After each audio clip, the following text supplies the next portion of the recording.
Here are the top 5 mistakes goalkeepers make when training on hard ground. Mistake number 1 is they do the wrong exercise. Now, I know actually this is down to the goalkeeping coach, okay, yeah, but goalkeepers do the wrong exercises. So sometimes, I mean, I still see this quite a lot, sadly, where a goalkeeping coach or a goalkeeper will be practicing diving top corners, for example, and the ground is absolutely solid. Guys, you cannot be doing that, okay, because you are going to get injured. I know some goalkeepers say, hey, you've got to be crazy, etc., to be a goalkeeper. Yet you have, but you've also got to be sensible as well. So you've got to make sure if the ground is absolutely solid, don't be doing any type of high impact goalkeeping training, especially diving top corner, because that's going to be doing you absolutely no good whatsoever.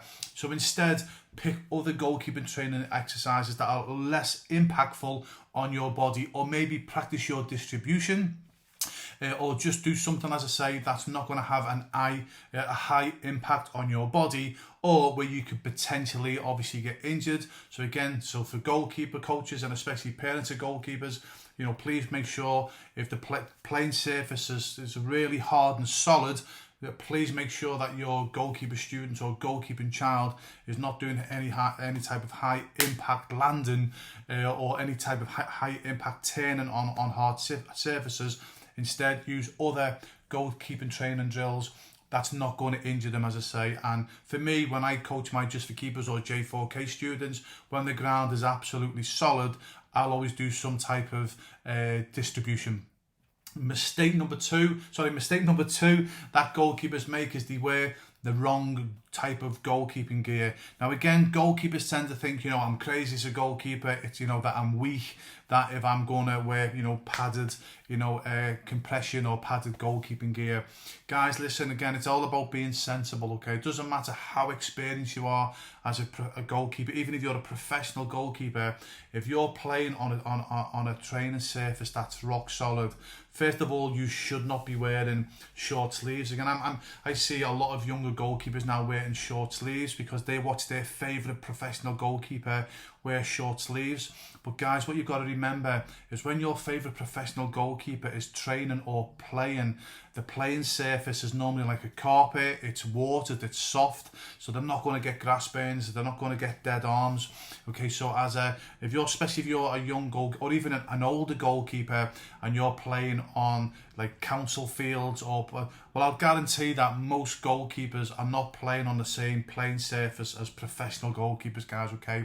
So we cannot use, you know, or you should not be using the same gear as your favourite professional goalkeeper uses, because they are, as I say, they're playing on a completely different, safer surface for the most part.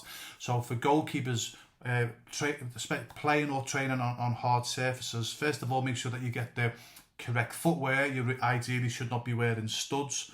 Maybe, you know, wear moulded boots or I forgot the other word, the USA word for them. Moulded boots, but also you definitely need to be wearing padded gear, especially I always recommend my students to wear the padded compression jerseys and shorts or 3/4 pants, because they fit the skin tight. They don't restrict the movement and they go under your goalkeeping clothes. So not only, as I say, does it help you from the protection of the impact, but also as well, more importantly, it helps with grass burns as well. If you've ever had a grass burn before, you'll know it's the worst pain in the world. But if you've got like a padded skin tight compression on your body, and then you've got a long sleeve goalkeeping jersey, when you're diving, the friction is going on the materials rather than your skin. So you've got to wear the correct gear. And if you're going to be training on a hard surface, I really recommend that you wear padded goalkeeper equipment, especially the compression type. Another mistake number 3, goalkeepers actually they work too hard, they do too much, okay? Now I know obviously most goalkeepers, we like to work hard, we like to do more than the average.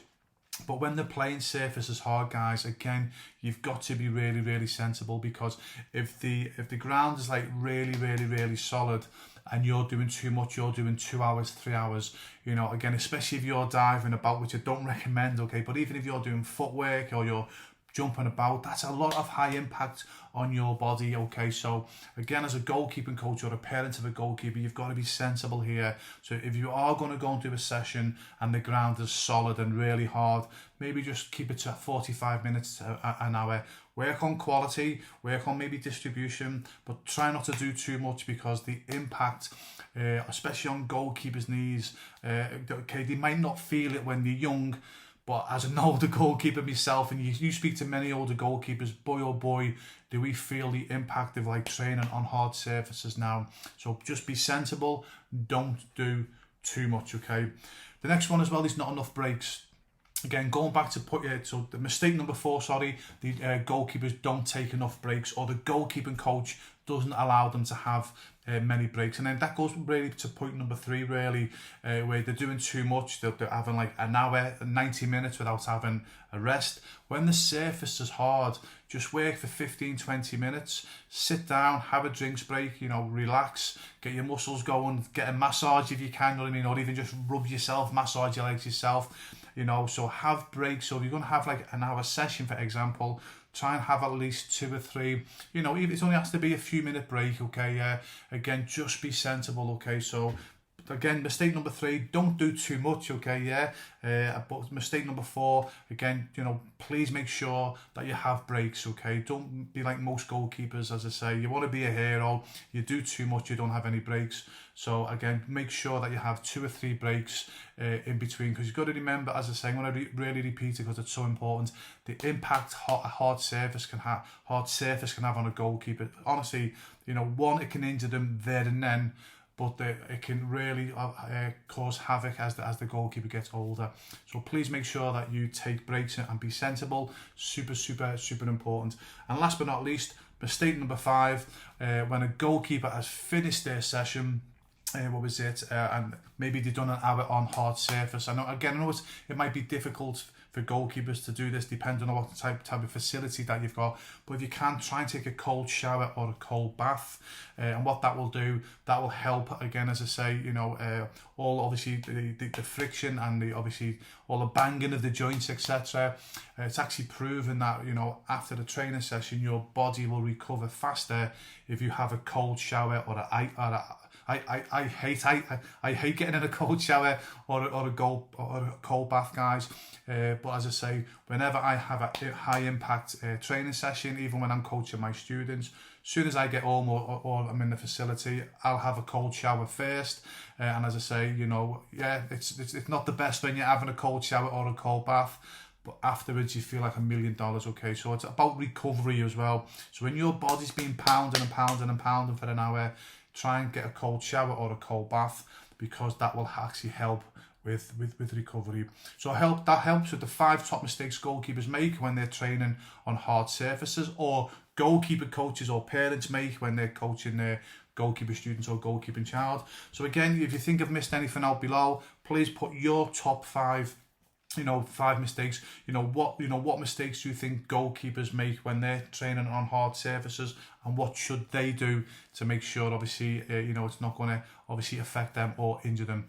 Hope this helps. All the best. Take care for now.